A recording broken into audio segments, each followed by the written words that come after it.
Congressman, thank you for taking a few minutes. With precious hours to go, what is your sense of the state of the race? Well, we've got the momentum on the ground. If the ground game is worth anything, it's ours. Our opponent canceled events on Saturday because he didn't have enough people to show up. And we've had dozens of people at every stop, even in small towns like this, that have only 1,000 people in them. There have been more than $32 million spent on a primary in this congressional district, which is now the most expensive House primary ever in the United States. Is it worth it? You'd have to ask Miriam Adelson on May 20th if it was worth it.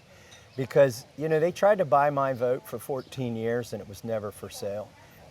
Now they're trying to buy a seat here in Kentucky. I think they underestimated the reserve price of my constituents. They waded into this. They thought they could buy this seat with a couple million. That didn't work. And now they're throwing good money after bad. The thing that surprised me is how much money we've been able to raise. I don't have 3 billionaires who want to just throw their money away. I've got the grassroots, tens of thousands of donations. Average donation for me is about $80. And we've been able to go toe to toe. A lot of that 32 million is coming from our side, but it's coming from regular working Americans. When you say that they spent money to try to buy the seat, who are you talking about specifically? I'm talking about the Israeli lobby, AIPAC, Republican Jewish Coalition, Miriam Adelson, Paul Singer, and John Paulson. These are the groups that have given 95% of the money to my opponent because they're mad at me over foreign policy. Now, what's interesting is my policy has always been no country is special and no country deserves my constituents' taxpayer dollars. So I have never voted for foreign aid to Egypt, to Syria, to Israel, or to Ukraine. But the ones in Israel, since they're the biggest recipients of it, that makes them a little bit mad. What's so wrong about helping defend Israel from Iranian threats? We've got debt. I mean, at least with NATO, there's the promise of a reciprocal arrangement. With Israel, it's completely one way. And they've drug us into wars. They've convinced us that Iran is just days away from a nuclear weapon, and they're perpetually that way. This is not our war. Israel, for instance, funds abortions publicly. I think a lot of Republicans would be aghast to know that we're giving $3.8 billion a year, every year, to a country that funds public abortions. The president earlier today called you an obstructionist and a fool. What's your response? Well, he knows I'm not a fool. He calls me a sharp cookie when we talk privately. He brags on his uncle who taught at MIT 41 years because he knows I went to MIT and got 2 degrees. So he knows I'm not a fool. He knows I'm tough, too. He calls me a tough cookie when we talk on the phone because he knows I don't crumble. He knows when I take a position, I stand on that position, and he knows I'm tough to beat. He's tweeted probably, 8 or 10 times in the last 72 hours. He's literally losing sleep over this race because he's in with both feet. And I think their polling shows what our polling shows, which is there's a better than half chance that we're going to win this race. When was the last time you spoke with him by phone? I talked to him last summer. So it's been a while. It's been a while. Okay. And since then, you've been a leading proponent of changes in how the Justice Department handles the Epstein files. And then, of course, has become a pretty vocal critic of the war with Iran. So the 2 things that really set him off, or that he's most sensitive to, you've been one of his lead critics. Well, you know, that's how you drain the swamp. You bring transparency. And I did lead the fight to get the Epstein Files Transparency Act passed. It eventually passed 427-1 in the House and 100-0 in the Senate. And then the president signed it. He could have vetoed it, but he decided to sign my signature legislation. And it's since resulted in the prince losing his title, the British ambassador to the United States has been arrested, former prime ministers, and the CEO of the World Economic Forum have all been taken out by the Epstein files. They're trying to avoid any kind of accountability in the United States. They know if I stick with this, eventually some of our miscreants, perverts, and co-conspirators are going to go to jail. In 2026, given that this is a GOP primary, in 2026, what does it mean to be a Republican? You know, that's what this race is about. What does it mean to be a Republican? I vote with the Republican 90% of the time, with the Republican Party in D.C. In the other 10% of the cases, I'm upholding the principles, whether it's DOJ, whether it's MAHA, whether it's transparency, whether it's warrants for spying on Americans. That's the 10% where I disagree with our party. And the problem there is The Republican Party in Washington, D.C. is voting against Republicans back here in Kentucky in that 10% of the cases. Well, that's what I was going to ask you is, a Republican in Washington or the national Republican reputation, does it align with the reputation of a Republican from the 4th Congressional District of Kentucky? 90% of the time it does, and that's why I vote with the party 90% of the time.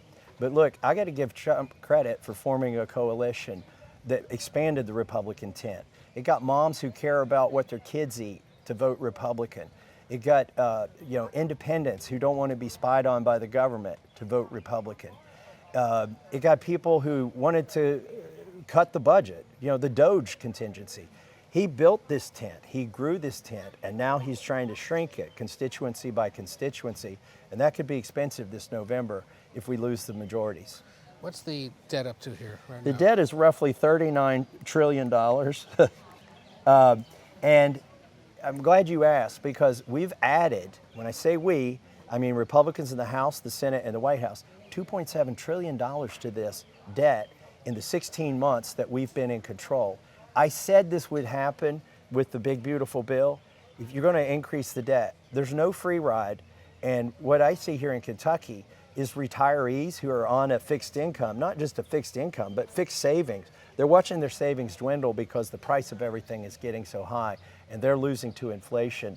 I said this would happen, and that's why I don't take these votes that are going to cause more inflation and pain on our seniors and young families who are just trying to buy a house. Based on results we've seen recently in Indiana with state senators, in Louisiana with Senator Cassidy, other races in the past, it seems that being a Republican in this day and age requires loyalty to President Trump. Well, I don't draw too much from those races. First of all, Senator Cassidy also alienated some of the constituencies, whether it was for cutting spending or whether it was for MAHA. But he voted to impeach Trump. I have never done that. I've never even said an unkind word about President Trump. And then you have the state senators in Indiana. They sure enough crossed Trump, but they made the mistake of crossing their constituents. Their voters wanted them to redraw those lines, so they went against their voters. The difference here is I'm going for my voters in the minor instances where it conflicts with Trump. And that's what's got Washington, D.C. mad. But I'm going to win. Look, I had 3 congressmen campaign with me on Saturday. And that's what you see in this race that you didn't see in Bob Good's race in Virginia. You had members of Congress go to Virginia and campaign against him. You can't find any members of Congress willing to do that in Kentucky. What do you make of the defense secretary, a cabinet secretary that doesn't normally campaign for any member of either party, showing up today? He says on his personal time to campaign against a sitting congressman. How much personal time do you have when you're supposed to be monitoring a war in Iran? I think it shows how serious this race is, but it also shows how in trouble the other side is. You don't send the Secretary of War to Kentucky during a war if you think your candidate is up 10 points. That's what you do when you realize your whole campaign is imploding. If you lose, is it because of the pressure from the president? I normally win 80-20.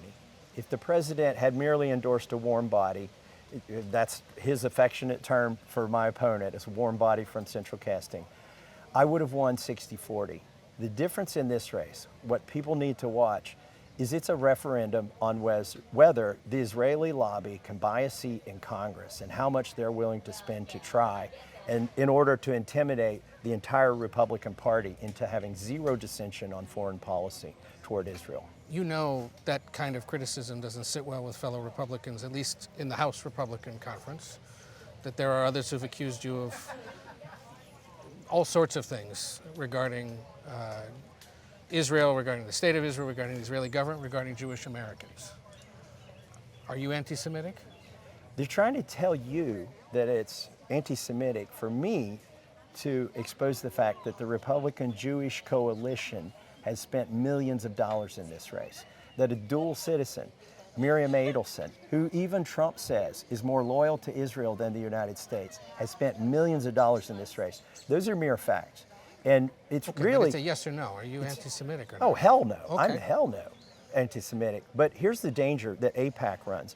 They've been too cute by a half. They've tried to get Mike Johnson, and he's willingly done this, conflate in resolutions on the House floor that anti-Zionism equals anti-Semitism. or even worse yet, that if you don't support Benjamin Netanyahu's war in Gaza, then you're anti-Semitic. That's absolutely false, and it does Jewish Americans a big disfavor to equate the two. So ultimately, you think it's money from pro-Israel or Israel-aligned groups or powerful, influential Israeli Americans that's causing more disruption in terms of the spending and the messaging in this race than the president? Yeah, I think what would have been a 60-40 race is now a 50-50 race because of the spending from AIPAC, RJC, and Miriam Adelson. You can look at it. This part of it's not an opinion. 95% of my opponent's money comes from the Israeli lobby.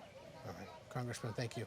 If you prevail, we'll talk again at some point, either out here or back in Washington. Okay, All right. Sounds good. Thanks again. And if I don't, you don't need to talk to me ever again.